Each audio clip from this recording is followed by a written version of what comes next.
Então, você era de brincar na rua? Brincar na rua, claro. Eu sou da época de... Pais cristãos? Não, meus pais... Toda a minha família era católica. Né? Praticante ou... Meu pai não praticante, mas minha mãe praticante. Fervorosa? Fervorosa, tudo. E eu também... Ia pra missa? Ia pra missa. Fui coroinha. Né? Fez a Fiz primeira catecismo, comunhão, primeira comunhão, fiz tudo.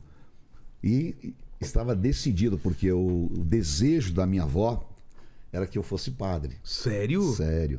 Né? E ela trabalhou isso muito na minha cabeça.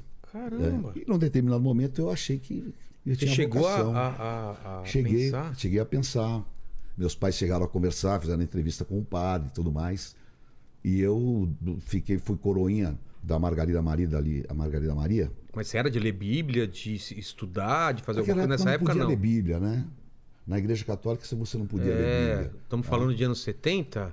Anos 70, começo de 70. Né? Entendi. Aí a missa era toda em latim. Você pegou missa em latim? Peguei, cara. Eu era o único ali que... Eu já não peguei. Eu respondia Como que era? O padre falava, tipo, Dominus Vobiscum. Aí o coroinha responde. Aí o Espírito Tu. Né? Mas nenhuma parte era em português? Não, a parte... Tinha uma parte, a palavra era em... Né? Quando ele fazia a homilia e tal, era em português. Que estranho isso. E era com as costas viradas pro... Você não via a cara do padre? Você não via. Você só via quando ele ia participar da comunhão, que ele punha o cálice e se voltava para o povo, né? Nossa, meu pai me contava isso, eu achei que era muito antigo e já não é tão antigo isso, então. E aí acabou que eu tive depois uma decepção, bem moleque assim. Com a igreja ou com a... Não, com a fé. Porque eu sempre fui um cara muito estudioso e sempre, nunca tive problema de repetir de ano e tal, não sei o quê. Só que eu mergulhei na igreja, eu ia todo dia na igreja. Né? E dei uma relaxada nos estudos. Tá? E aí quando estava quase no final do ano, eu fui conversar com o padre. E ele falou para mim, cara, fica tranquilo, olha, acende aí uma vela, reza tantas Ave Marias e tal, que vai dar certo. E eu, garotão, acreditei 100% que iria dar certo e fui com tudo. Né? Só que... Faltou ele falar, estuda também, né? Essa parte ele não falou e foi aonde eu dancei, porque eu não tinha estudado. E quer ganhar na loteria, compra o bilhete. Exatamente. Né? Então, aí, mas naquele momento deu aquele baque e aí eu dei uma recuada. Né? E aí mergulhou de novo nos estudos, aí você voltou a... Aí eu voltei a estudar e tal, falei, dá um tempo, não quero saber de igreja, tal. E aí nesse meio tempo aconteceu um negócio incrível, porque a minha avó materna, ela havia se convertido na Assembleia de Deus. E pra gente era uma loucura, porque naquela época ela vinha com o cabelo até aqui, ela entrava em casa, passava de costas pra TV, falava que a TV era o trono de Satanás, aquela loucura de usos e costumes, né? Sim. E meu pai era um cara muito, muito duro, tá? Um espanholão e tal. E de repente, meu pai se converteu. E aquele negócio mexeu com a minha cabeça. E mudou o jeito dele? Mudou o jeito, o cara foi transformado. É mesmo? E aí ele falava pra mim, cara, você tem que ir comigo na igreja. E sua mãe nessa? A minha mãe também tinha se convertido. Também? Também. Né? E aí só os dois. Né? Eu e meus irmãos, não. Aí meu pai, cara, você tem que ir na igreja comigo. Eu não vou. Só que naquela época também não tinha essa de não vou, né? Claro. Acha, Mandíbula, que é assim? Você não vou não era mole. tá bom, vou ficar aqui. Não, vai, pronto. Você vai, cara. Aí ia com ele. E aí era uma igreja longe, cara, na cidade de Leonor, na zona sul de São Paulo. E é uma igreja de madeira.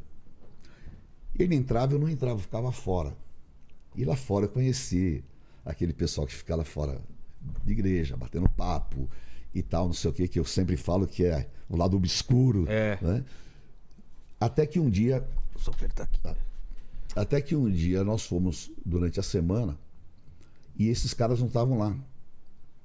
E eu fiquei sozinho e comecei a ouvir o pastor. Era um pastor negro. Pregando.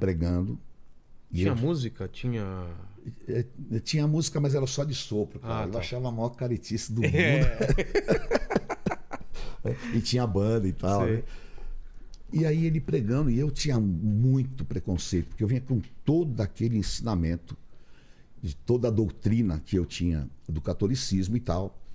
E, putz, naquela época o pessoal falava, o cara é crente, tira o sapato dele que ele tem a unha fendida, cara. É mesmo? É, a coisa era não pode brava. nada. Não pode nada. E na escola era bullying pra caramba. O pessoal sofria. O cara que era de outra religião sofria, né? E eu, com todos aqueles preconceitos, eu comecei a ouvir e, de repente, aconteceu algo muito, muito sobrenatural. Muito. Eu estava em pé, né? E a igreja era assim, tipo, num porão. E, de repente, eu vi uma luz que explodiu lá dentro. Muito forte. Muito forte. E aquela luz parece que, assim, tipo, me atraiu. Como se estivesse olhando aqui agora. Eu não percebi. Foi tipo um êxtase que eu tive. E quando eu vi, eu estava de joelhos, né? Ajoelhado em frente ao altar, chorando. O quê? É. Então foi a primeira experiência, porque eu tinha o racional, aquela foi a primeira experiência espiritual que eu tive, de sentir a presença de Jesus Cristo, que eu também não soube identificar no momento, né? Mas foi uma experiência espiritual muito, muito forte. E aquilo então marcou a minha vida. E eu passei Mas você estava fora da igreja, teve essa luz, só visual, não barulho, nada? Nada, e só de repente, visual. quando você se deu conta, você estava ajoelhado e chorando. Ajoelhado, e esse pastor... E dentro de você, o que Pô, era? Era alegria, era tristeza, era o quê? Era um misto, cara. Tá? Era um misto assim... eu nunca fiquei bêbado, né? Sei. Mas era uma sensação Mas era uma sensação como se estivesse embriagado, cara, assim, sabe? Que de você não ter muito controle do corpo? Não controle do corpo, assim, mas tipo, sabe, você não tem o domínio próprio, você não tá 100% no controle.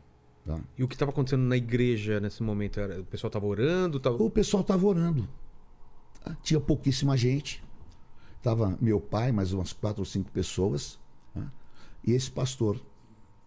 Então, quando eu caí ali de joelhos, aquilo me marcou profundamente, porque eu sabia que era diferente de tudo que eu tinha vivido. Era diferente de todos os rituais que eu tinha praticado, de tudo, né?